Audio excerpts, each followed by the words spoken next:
আসসালামু আলাইকুম সুপ্রিয় দর্শকবৃন্দ, আশা করি সবাই ভালো আছেন। আমিও ভালো আছি আপনাদের ভালোবাসায়।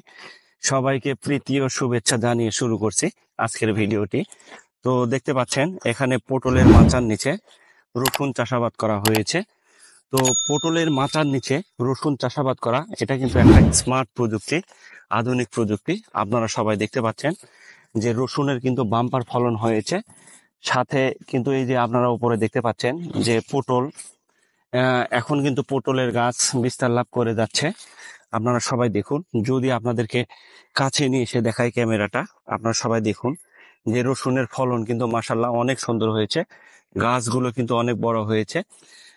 আমি মনে করি যে আপনারা যদি এইভাবে আধুনিক পদ্ধতি অনুসরণ করে একসাথে যদি দুইটা ফসল চাষাবাদ করেন তাহলে কিন্তু অবশ্যই লাভবান হবেন।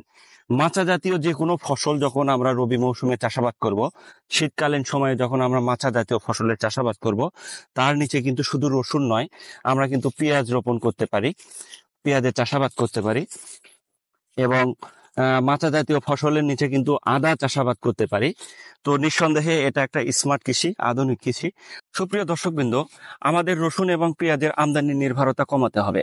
আমরা যেন বহিরাগত দেশ থেকে আমরা কোনোভাবে রসুন এবং পেঁয়াজ আমাদের দেশে যেন আমদানি না করতে হয়, সেই লক্ষ্যকে টার্গেট করে, সেই লক্ষ্যকে উদ্দেশ্য করে আমরা যদি এইভাবে পটলের মাচার নিচে অথবা রবি মৌসুমে যেসব মাচা জাতীয় সবজি চাষাবাদ হয় সেই মাচার নিচে যদি আমরা রসুন এবং পেঁয়াজের চাষাবাদ করি তাহলে কিন্তু আমরা লাভবান হব এবং আমাদের পারিবারিক যে চাহিদা এবং বাজার ভিত্তিক যে চাহিদাটা সেটা কিন্তু আমাদের মিটে যাচ্ছে।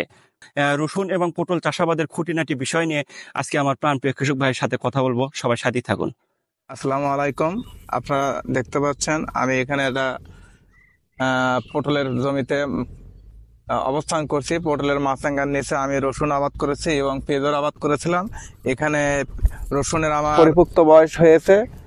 যাই হোক, আমি রসুন তুলানের কাজ শুরু করেছি। রসুন হয়ে গেছে এমতো অবস্থায়, রসুন ভালো অবস্থানে আছে, রসুন খুব ভালো হয়েছে। আপনারা দেখতে পাচ্ছেন রসুনের অবস্থান খুব ভালো হয়েছে।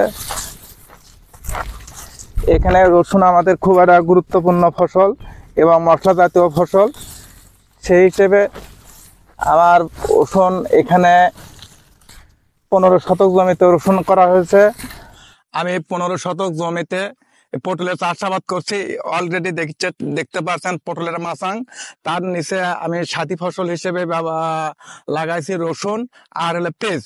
এখানে আপনারা দেখতে পাচ্ছেন এখানে যে রসুন গাছের এখানে বাম্পার ফলন। এখানে আমার পার্শ্ববর্তী কৃষকেরা মাঠের মধ্যে থেকে এসে রসুন পর্যবেক্ষণ এবং দেখে বলতেছে সর্বোচ্চ রসুন হয়েছে এবং রসুন বাড়ি নাম্বার ওয়ান।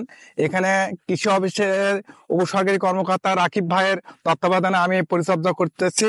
রসুন গাড়ার আগে আমি যে সার প্রয়োগ করেছি, শতকে ধরেন 1.5 kg TSP, 1.5 kg potash, 1 kg জিপসার, সাথে একটু ধরেন 250 বা 300 গ্রাম শতকে ইউরিয়া এবং আপনার ডাব দিয়েছি, জিঙ্ক দিয়েছি, সালফার দিয়েছি, ম্যাগনেসিয়াম দিয়েছি, ফ্লোরান দিয়েছি, দিয়ে এই 15 শতক জমিতে রসুন আর পেঁয়াজ করেছি। আপনারা দেখতে পাচ্ছেন এখানে আর পাশে আরো ভালো আছে এবং সর্বোচ্চ ওষুধ দিয়েছে। আর এখানে এখন স্প্রে দিচ্ছি মেমোরাল, ওর সাথে এমিস্টার টপ প্লাস জিঙ্ক দিচ্ছি, ওর সাথে কম্পিউটার দিচ্ছি পোকার। আর আপনারা দেখতে পাচ্ছেন এখানে প্লাস ওর সাথে সালফারও দেওয়া লাগে মাঝে মধ্যে। আর এই গত 3 মাসের মধ্যে প্রায় অলরেডি 4 সেচ হয়ে গেছে।